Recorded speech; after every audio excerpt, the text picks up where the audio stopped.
আসসালামু আলাইকুম। বাংলাদেশকে ভালোবাসেন তো? দলমত দেখেন না, ধর্মবর্ণ দেখেন না। আজকের এই নিউজটা এতটাই গুরুত্বপূর্ণ। আমরা চাই রাষ্ট্র এখনই ব্যবস্থা নিক। যদি এখনই সম্ভব না হয়, তাহলে ভবিষ্যতে যা ঘটবে এর জন্য এই রাষ্ট্রকে যারা চালাচ্ছেন এই মুহূর্তে তাদেরকে দায়ভার নিতে হবে। কারণ গোপন তথ্য যা আসছে ইতিমধ্যেই মাটিতে শিকড় গজিয়ে গেছে, চারাটা শক্ত হয়ে গেছে। ভারত দেখেন বাংলাদেশ থেকে তাদের কূটনীতিকদেরকে সরিয়ে নিচ্ছে। এর পরপরই যখন এই প্রতিবেদন সামনে আসছে, আমি হালকা দেখছি না। প্রতিবেদনের খুবই গুরুত্বপূর্ণ পার্টটা প্রথমে পড়ি। আসসালামু আলাইকুম, সবাই কেমন আছেন? আশা করি ভালো আছেন। আপনারা সবাই ভিডিওর শুরুতে ভিডিওর কিছু অংশ বিশেষ দেখে বুঝতে পেরেছেন ভিডিওটা কতটা গুরুত্বপূর্ণ। তাই আর বেশি কথা না বাড়িয়ে চলুন আমরা মূল আলোচনায় চলে যাচ্ছি। তার আগে সবাইকে রিকোয়েস্ট করব, যারা আমাদের চ্যানেলে নতুন আছেন প্লিজ সবাই সাবস্ক্রাইব করে সাথে থাকুন। চলুন ভিডিওটা দেখি। আসসালামু আলাইকুম। বাংলাদেশকে ভালোবাসেন তো? দলমত দেখেন না, ধর্মবর্ণ দেখেন না। আজকের এই নিউজটা এতটাই গুরুত্বপূর্ণ। আমরা চাই রাষ্ট্র এখনই ব্যবস্থা নিক। যদি এখনই সম্ভব না হয়, তাহলে ভবিষ্যতে যা ঘটবে এর জন্য এই রাষ্ট্রকে যারা চালাচ্ছেন এই মুহূর্তে তাদেরকে দায়ভার নিতে হবে। কারণ গোপন তথ্য যা আসছে ইতিমধ্যেই মাটিতে শিকড় গজিয়ে গেছে, চারাটা শক্ত হয়ে গেছে। ভারত দেখেন বাংলাদেশ থেকে তাদের কূটনীতিকদেরকে সরিয়ে নিচ্ছে। এর পরপরই যখন এই প্রতিবেদন সামনে আসছে, আমি হালকা দেখছি না। প্রতিবেদনের খুবই গুরুত্বপূর্ণ পার্টটা প্রথমে পড়ি, তারপরে বলছি বাকি কথা। বাংলাদেশের কয়েকশো পাহাড়ি যুবক মিয়ানমারে আরাকান আর্মির পক্ষ হয়ে সরাসরি যুদ্ধ করছে। গোয়েন্দা প্রতিবেদনে এই তথ্যটি সবচেয়ে নিরাপত্তা ঝুঁকি হিসেবে দেখা হচ্ছে যে প্রশিক্ষণ শেষে তারা অত্যাধুনিক অস্ত্র এবং যুদ্ধের মানসিকতা নিয়ে দেশে ফিরছে। বিশ্লেষকরা বলছেন যে এই প্রশিক্ষিত যুবকরা ভবিষ্যতে সীমান্ত এলাকায় মিলিশিয়া বা চরমপন্থী নেটওয়ার্কে যুক্ত হয়ে বাংলাদেশের আভ্যন্তরীণ আইন শৃঙ্খলা পরিস্থিতি নিয়ন্ত্রণের উপর প্রভাব ফেলবে, যা জাতীয় নিরাপত্তার জন্য একটা ভয়ঙ্কর অশনি সংকেত। ঘটনার প্রেক্ষাপট কি, এবার আসুন। সম্প্রতি আবারও আপনার বাংলাদেশ এবং মিয়ানমার সীমান্তে কিছু অস্থিরতা দেখা গেছে।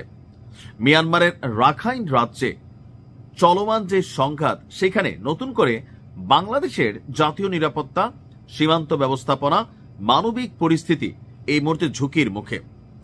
আরাকান আর্মি এবং মিয়ানমার সেনাবাহিনী তাঁত মাদাও এদের মধ্যে যে চলমান যুদ্ধ যেমন তীব্র হচ্ছে, তেমনি এই সংঘাতে জড়িয়ে পড়ছে বিভিন্ন রোহিঙ্গা সশস্ত্র সংগঠন, যার সরাসরি প্রভাব পড়ছে কক্সবাজার, টেকনাফ সীমান্ত, রোহিঙ্গা ক্যাম্প এবং আশেপাশের যে এলাকাগুলো আছে সেইখানে।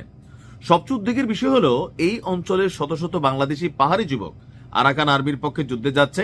প্রশিক্ষণ শেষে তারা আধুনিক অস্ত্রসহ দেশে ফিরে আসছে। সরকারের একটা বিশেষ গোয়েন্দা সংস্থা, তাদের প্রতিবেদনটা হচ্ছে যে এই সামগ্রিক পরিস্থিতিকে উচ্চ ঝুঁকি হিসাবে চিহ্নিত করা হচ্ছে। ঢাকা পোস্টের হাতে আসা এক প্রতিবেদনে আরো চাঞ্চল্যকর তথ্য এসেছে যে আপনার সীমান্ত পেরিয়ে এর অভিঘাত পড়ছে বাংলাদেশের জাতীয় নিরাপত্তায়। মোট কথা হচ্ছে এই পরিস্থিতিতে দেশের পর্যটন জেলা কক্সবাজার, টেকনাফ এই এলাকাকে উচ্চ ঝুঁকিপূর্ণ নিরাপত্তা অঞ্চলে পরিণত করেছে। ওই প্রতিবেদন আরো আছে ড্রোন হামলা, সশস্ত্র সংঘর্ষ, অপহরণ, মাদক, অস্ত্র চোরাচালান এবং ক্যাম্প ভিত্তিক অপরাধমূলক তৎপরতা উদ্বেগজনক আকার ধারণ করতে পারে। প্রতিবেদনটি অলরেডি সরকারের প্রধান উপদেষ্টার দপ্তর অর্থাৎ ডক্টর ইউনূস সরকারের দপ্তরে গেছে, স্বরাষ্ট্র উপদেষ্টার দপ্তরেও প্রেরণ করা হয়েছে। পাশাপাশি সীমান্ত দিয়ে নতুন করে মিয়ানমারের নাগরিকদের অনুপ্রবেশ ঠেকাতে বিজিবি, কোস্টগার্ড সহ আইন শৃঙ্খলা বাহিনীর কঠোর তৎপরতার সুপারিশ করা হয়েছে। গোয়েন্দা সূত্র বলছে গত 6 জানুয়ারি আপনার রাখাইন রাজ্যের সিত্তে টাউনশিপ থেইনটান এলাকায় আরাকান আর্মি ড্রোন ব্যবহার করে মিয়ানমার সেনাবাহিনীর অবস্থানে বোমা হামলা চালায়। বিশ্লেষকদের মতে ড্রোন ব্যবহারের অর্থ হল আরাকান আর্মি এবং কেবল স্থানীয় গেরিলা গোষ্ঠী নয়, বরং একটি আধুনিক বিদ্রোহী বাহিনীতে রূপ নিচ্ছে। আর এটা বাংলাদেশের সীমান্তের জন্য নতুন চ্যালেঞ্জ। আমার কাছে মনে হচ্ছে সরকারের কাছে যেহেতু গেছে, বাংলাদেশের ভিতরে কয়েক লক্ষ না 15+ লক্ষ রোহিঙ্গা আছে, ইউনূস সরকার আসার পরেও এখানে হাজার হাজার রোহিঙ্গা ঢুকছে। How about them? পত্রিকাতে নিউজ হচ্ছে না, গণমাধ্যমে তেমন তথ্য পাচ্ছি না। সরকার কি কন্ট্রোল করছে? এখানে সব হচ্ছে আনারি খেলোয়াড়, যারা রাষ্ট্র সম্পর্কে জীবনে কোনো ধারণা রাখে নাই, বাংলাদেশ সম্পর্কেও যারা ওরকম অভিজ্ঞ না। এর ফাঁকে যে কি হয়ে যাচ্ছে, আমি মনে করি সরকারের বিশেষ নিরাপত্তা, বিশেষ টিম প্রেরণ করে এই শিকড় গজানোর আগে এদেরকে কিন্তু সাইজ করতে হবে, নয়তো সরকার চলে যাবে, বিদেশ চলে যাবে এরা সবাই, আমরা যারা দেশে থাকবো আমরা কিন্তু বিপদে পড়বো। ভালো থাকুন, আসসালামু আলাইকুম।